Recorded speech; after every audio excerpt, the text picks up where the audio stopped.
Hi guys, once again welcome back to my channel maths with Aarna. आज हम class 10th real number chapter 1 से question करेंगे कि √2 rational है, ये हमें प्रूव करना है। तो ऐसा कोई भी क्वेश्चन हो, √2, √5, √7, √11, अगर हमें इसे रैशनल नंबर प्रूव करना है तो इसका एक ही मेथड है और आज मैं आपको बताऊंगी और आप इससे कोई भी क्वेश्चन कर सकते हैं। तो देखो, एक कंट्राडिक्शन मेथड होता है कि जो हमें प्रूव करना होता है ना, उससे अपोजिट ले लो। कंट्राडिक्शन, कंट्रास्ट का मतलब होता है अपोजिट। तो जैसे मुझे √2 को इरेशनल प्रूफ करना है तो मैं इसको रैशनल लेके चलूंगी। तो मैं इसको देखो क्या लेट कर लूंगी, मैं इसको लेट कर लूंगी let √2 is a rational number. अब रैशनल नंबर मानते ही आपको रैशनल नंबर की डेफिनेशन पता होनी चाहिए। Any number that can be write in the form p/q is the rational number, q is not equal to 0। तो वो ही हम डेफिनेशन यहाँ पे लेंगे कि अगर ये एक रैशनल नंबर है तो जो √2 है वो इक्वल होगा a/b के। ठीक है, इक्वल होगा a/b के। और a/b क्या होंगे, a/b कैसे नंबर होंगे, a and b are integers. कैसे नंबर्स होंगे, इंटीजर्स होंगे having no common factor, no common factor other than 1 and b is not equal to 0। ऐसा क्यों, देखो अगर मान लो मेरा 4/6 है तो हम इसको कभी भी ऐसे नहीं लिखते, हम 2 2 4 2 3 6, हमेशा लोएस्ट फॉर्म में नंबर को लिखते हैं। तो ये रैशनल नंबर बनेगा और इसमें कोई भी कॉमन फैक्टर नहीं होगा 1 के अलावा। तो मैंने वही रैशनल नंबर की डेफिनेशन लिखी है। a एंड b क्या है, इंटीजर्स हैं और इनका कोई भी कॉमन फैक्टर नहीं होगा 1 के अलावा, और b कभी भी 0 नहीं होगा। 0 होते ये नंबर क्या हो जाएगा, नॉट डिफाइंड हो जाएगा।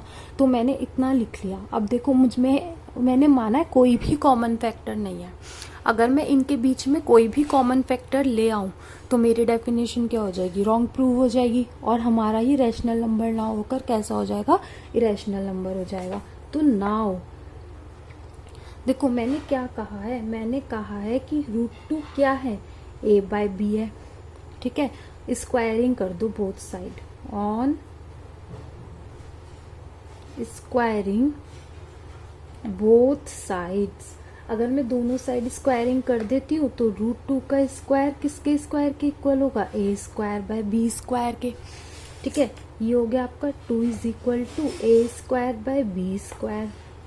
a² की वैल्यू आई 2b²। इसको फर्स्ट मान लीजिए और देखो a का जो स्क्वायर है ना वो 2 का मल्टीपल है, यानी कि a का जो स्क्वायर है b के स्क्वायर के 2 के मल्टीपल के इक्वल है, यानी कि a 2 का मल्टीपल है। इट मीन्स देखो इसको और समझने के लिए a²/2 is equal to b² है।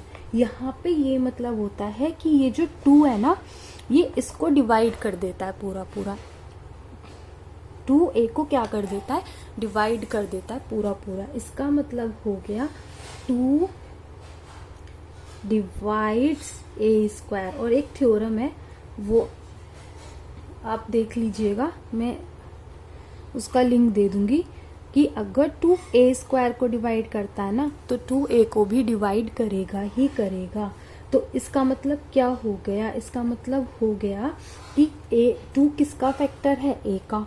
और अगर 2 a का फैक्टर है तो a 2 का क्या है, मल्टीपल है। तो हम क्या मानेंगे, a क्या है, 2 का मल्टीपल है। भाई 2 का मल्टीपल 2 हो सकता है, 4 हो सकता है, 6 हो सकता है, 8 हो सकता है, 202 हो सकता है। कोई भी इवन नंबर 2 से डिविजिबल होता है। तो a क्या है, मल्टीपल है 2 का। और c कोई भी इंटीजर हो सकता है, for some integer c multiple है। अब देखो अगेन स्क्वायरिंग कर दो बोथ साइड, अगेन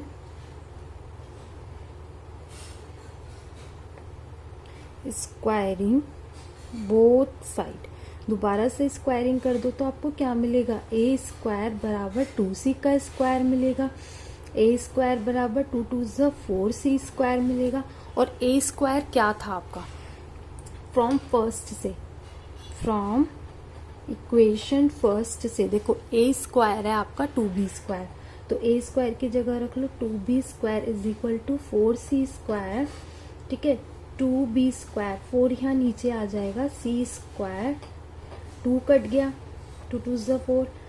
देखो सेम, अब देखो b² भी क्या होता है, 2 से डिवाइड होता है ना, b² भी क्या होता है, 2 से डिवाइड होता है। तो इम्प्लाइज क्या करेगा, 2 डिवाइड्स, किसको डिवाइड करता है, b² को।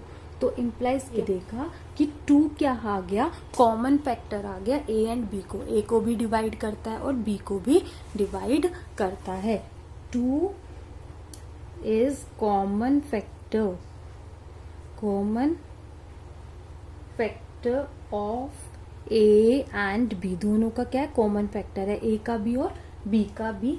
तो अब लेकिन हमने तो क्या माना था कि हम a और b का तो कोई कॉमन फैक्टर है ही नहीं, और कॉमन फैक्टर आ गया, तो इसका क्या हो गया, बट दिस कॉन्ट्राडिक्ट, ठीक है, काट दिया, अपोज करा, this contradicts the fact.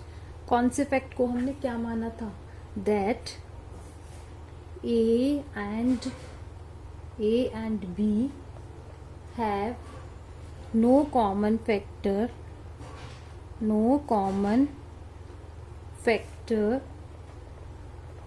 Other than 1, इसको कॉन्ट्राडिक्ट करता है, ठीक है। तो हमारी सपोजिशन क्या हो गई, रॉन्ग हो गई। आर अंजप्शन कह दो या सपोजिशन कह दो, जो हम मानकर चले थे, our assumption that √2 is a rational number, वो क्या हो गई, इज रॉन्ग हो गई। तो क्या इंप्लाइज करेगा, हैंस ये इंप्लाइज करेगा कि √2 क्या है, एक इरेशनल नंबर है, ठीक है। ये अब कोई भी हो, √11 हो, √7 हो, √5 हो, इसी तरीके से करेंगे सेम, बस जहां जहां 2 है वहां जहां √2 लिया था हमने वहां √5 आ जाएगा। तो ये हमारा क्वेश्चन हो जाएगा। Hope you like my video, please subscribe my channel, thanks for watching.